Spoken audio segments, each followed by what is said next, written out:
আসসালামু আলাইকুম। জোহর stock study YouTube চ্যানেলের পক্ষ থেকে আমি জোহর আছি আপনাদের সাথে আরও একটি নতুন ভিডিও নিয়ে হাজির হলাম। আশা করছি সবাই ভালো আছেন। আজ 10 অগস্ট 2023 বৃহস্পতিবার। আজ দেখব বৃহস্পতিবারের বাজার কেমন গেল, সেই সাথে আগামী রবিবার 13 তারিখের বাজার কেমন যেতে পারে সেটা নিয়ে আমরা আলোচনা করব। চলুন শুরু করা যাক।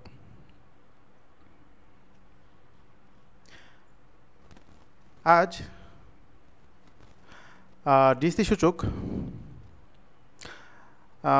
অলমোস্ট এখানে প্লাসই বলবো, যদিও হিসেব অনুযায়ী 1+1 1-1, তারপরেও গ্রিন যেহেতু দেখাচ্ছে আমরা ধরে নেব যে বাজার 1+। সূচক ক্লোজ হলো 6297, লেনদেন হয়েছে 379 কোটি টাকা, দর বেড়েছে 72টি, কমেছে 83টি কোম্পানি, আর ফ্লোরে আটকে আছে 167টি কোম্পানি। এখানে আসলে আনচেঞ্জড কথাটার একটু কারেকশন করতে চাই। সেটা হচ্ছে ইনফ্যাক্ট আনচেঞ্জ বলতে আমরা বুঝি যে প্রাইস বাড়েও নি কমেও নি, এটাকে আমরা আনচেঞ্জড বলি, বাট এখানে আসলে ফ্লোরেই পড়ে আছে ওগুলো সবগুলো, এই জন্য এগুলো আনচেঞ্জড এতগুলো দেখাচ্ছে। সো আমি বলবো যেটা যে ফ্লোরে পড়ে আছে 160টিরও কোম্পানির মতো, বা 150টিরও বেশি। কেমন? ওকে, লেনদেনের দিক থেকে ভালো করেছে food and allied, textile, miscellaneous, engineering, আর গেইনের দিক থেকে ভালো করেছে ইন্স্যুরেন্স, ফুড অ্যান্ড অ্যালাইড। এখন আমরা দেখব যে সূচকের কী অবস্থা। দেখেন, সূচকের দিকে যদি আজকে তাকাই, অবভিয়াসলি আমরা একটা ভালো কিছু ইঙ্গিত পাচ্ছি। অনেক দিন মোটামুটি বাজার খারাপই ছিল, মোটামুটি ভালোই পতন হয়েছে। আপনারা খেয়াল করেন লাস্ট 7 দিনের ভেতর আমরা যদি এখানে দেখি লাস্ট 6 দিনের ভিতরে কিন্তু 4 দিনই অনেক খারাপ করেছে এবং মোটামুটি ভালোই খারাপ করেছে। একদিনের ভিতরে 8ই অগস্ট একটু গ্রিন ছিল, আর আজকের দিনটা একটু বেশি স্পেশাল। এজন্যই বলবো স্পেশাল, কারণ আজকে সে একটা বড় কারেকশন করে তারপর সে ঘুরে দাঁড়িয়েছে। এটা খুবই ভালো সাইন। এখন এই কারেকশনটা শেষ করে ঘুরে দাঁড়ানোর মানেটা কি, আমরা একটু পিছনের দিকে যাই। এখানে খেয়াল করেন, গত 15 জুন 2023 ক্যান্ডেলটা দেখেন। ঠিক বাজার পড়তেছিল ঠিক এমন একটা ক্যান্ডেল দেখেন, সুন্দর একটা ক্যান্ডেল করেছে, তারপর কারেকশন শেষ করেছে। এই ক্যান্ডেলটা করার পর থেকেই কিন্তু সে মোটামুটি বাজার ভালো করেছে, অনেক দিন বাজার ভালো ছিল। আমরা আরেকটু পিছনে যাই, এই ক্যান্ডেলটা দেখেন 22 মে 2023, এই দিন সে একটা ভালো কারেকশন করে ঘুরে দাঁড়িয়েছে। তারই পরিপ্রেক্ষিতে কিন্তু বাজার মোটামুটি কিছুদিন খুব ভালো ছিল। সো এখন এই কারেকশনটার মানে হচ্ছে, কারেকশন করে ঘুরে দাঁড়ানোর মানে হচ্ছে যে ইনশাল্লাহ রবিবার থেকে আমরা পজিটিভ মুভমেন্ট দেখব এবং সূচক সামনের দিকে যাওয়া শুরু করবে। এবং আমরা যেটা দেখব বা যেটা দেখতে পারি আল্লাহ চাইলে, সেটা হচ্ছে যে আমরা অবশ্যই লেনদেনটা বেশি দেখব। লেনদেন অনেক কমে গিয়েছে, 379 বা 380 কোটিতে চলে এসেছে। সেটা হয়তো রবিবারে 500 crore উপরে চলে যাবে ইনশাল্লাহ। 500 কোটি উপরে আমরা দেখব।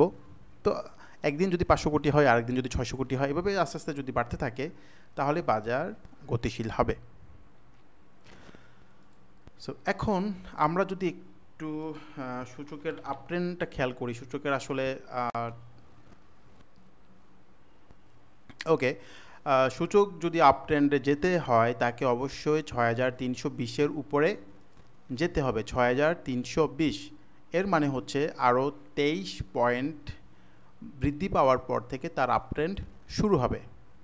আমি আবার বলছি, আরও 23 পয়েন্ট বৃদ্ধি পাওয়ার পর থেকে তার আপট্রেন্ড শুরু হবে। আর সাপোর্ট যদি আমরা দেখি, সাপোর্ট হচ্ছে 6275। সো আমি কিন্তু গত কয়েকদিন ধরেই একটা সাপোর্ট বলছিলাম যে এই সাপোর্টে সে ঘুরে দাঁড়াবে। যাই হোক, 6275 বলেছিলাম, সেখানে 6281 থেকেই ঘুরে দাঁড়িয়েছে। যাক, আলহামদুলিল্লাহ, বাজার যে ঘুরে দাঁড়িয়েছে এটাই অনেক বড় ইস্যু এবং একটা বড় পাওনা সবার জন্য।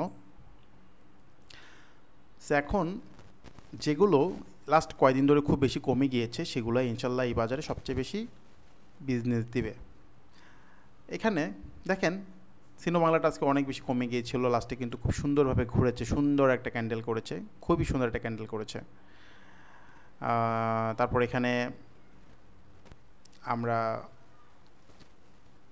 আরও কিছু দেখি, সেটা হচ্ছে হ্যাঁ অ্যারামিড গতকাল ভালো ভলিউম পেয়েছিল এবং আজকে হল ছিল। তারপর অ্যান্টিসিটা আজকে মোটামুটি দেখেন গতকাল কিন্তু সে কিছুটা ভলিউম বৃদ্ধি পেয়ে আজকে অনেক ভালো করছে। সো কারেকশন করা শেয়ারগুলো যখনই একটু ভলিউম বেশি পাচ্ছে পরের দিনে কিন্তু বড় টান দিচ্ছে, ঠিক আছে। এখানে এমবিটা কিন্তু একটা বড় ক্যান্ডেল করেছিল কারেকশন করা অবস্থায়, তারপরে কিন্তু পরপর 3 দিন অনেক বেশি বেড়ে গিয়েছে। রূপালী লাইফ আজকে মোটামুটি ভালো ভলিউম পেয়েছে এবং ক্যান্ডেলটা খুবই সুন্দর। রূপালী লাইফ যদি আরেক দিন গ্রিন ক্যান্ডেল করতে পারে ঠিক আজকের মতো, তাহলে কিন্তু নতুন করে আপট্রেন্ড শুরু হবে। তো এটা আসলে ওয়াচ লিস্টে রাখা যায়। প্রিমিয়ার সিমেন্ট আজকে ব্রেকআউট করেছে, এই বাজারেও সে কিন্তু অনেক ভালো করে যাচ্ছে। দ্যাট মিন তার 66 টাকা 70 পয়সার যে রেজিস্ট্যান্স সেটা আজকে সে ব্রেকআউট করেছে। আমরা যদি একটু পেছনের দিকে যাই, ওকে, এখানে তার 1 ইয়ারের যে রেজিস্ট্যান্স সেটা কিন্তু সে ব্রেকআউট করে ফেলেছে। সো আমরা যদি রবিবারে সে ভালো করে তাহলে আমরা পরের রেজিস্ট্যান্সও দেখে নিব।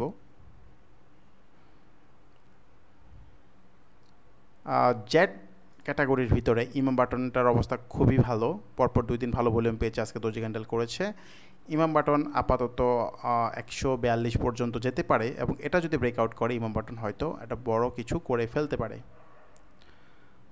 লিগেসি পোর্টের আজকে চমৎকারভাবে ঘুরেছে। দেখেন আজকে বেশিরভাগ স্টকের ক্যান্ডেল কিন্তু এরকম আপনি যদি একটু হিসাব করেন যে প্রথমে কমেছে পরে ঘুরে দাঁড়িয়েছে, তার ক্যান্ডেলগুলো এরকম হয়। আজকে ডিসি সূচকের ক্যান্ডেলটা এরকম, তারপর লিগেসি পোর্টের ক্যান্ডেল এরকম।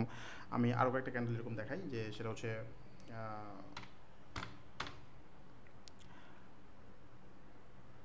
এই যে সোনালি আঁশের ক্যান্ডেলটা দেখেন, ঠিক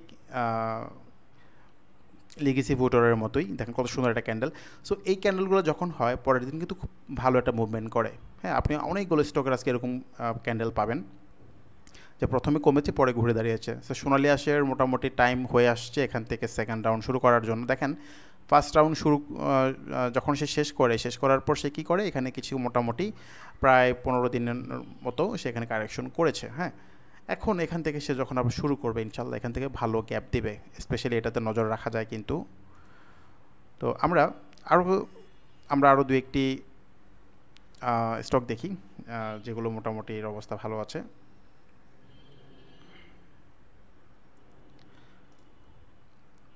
এএলটা আজকে 10 পয়সার জন্য সেঞ্চুরি করেনি, যাক 99 পয়সা গিয়ে শেয়ার পরে লাস্টে স্লো হয়ে গিয়েছে। যাক যাদের ছিল বা যারা এন্ট্রি দিয়েছেন মোটামুটি ভালো প্রফিট পেয়েছেন। এখানে ফাইন ফুডটার দিকে নজর রাখা যায়, ফাইন ফুডটা কিন্তু মোটামুটি স্লোলি সামনের দিকে আরও যাবে। তারপর হচ্ছে জেএমআই হসপিটাল আজকে সুন্দরভাবে ঘুরে দাঁড়িয়েছে।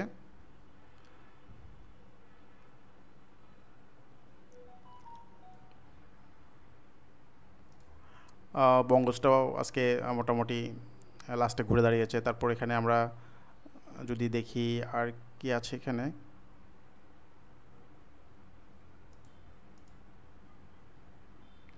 আচ্ছা যাই হোক, মোটামুটি আজকে আসলে পজিটিভ মাত্র 10 পয়সা 20 পয়সা করে পজিটিভ, খুব যে একটা পজিটিভ দেখা গিয়েছে তা কিন্তু না।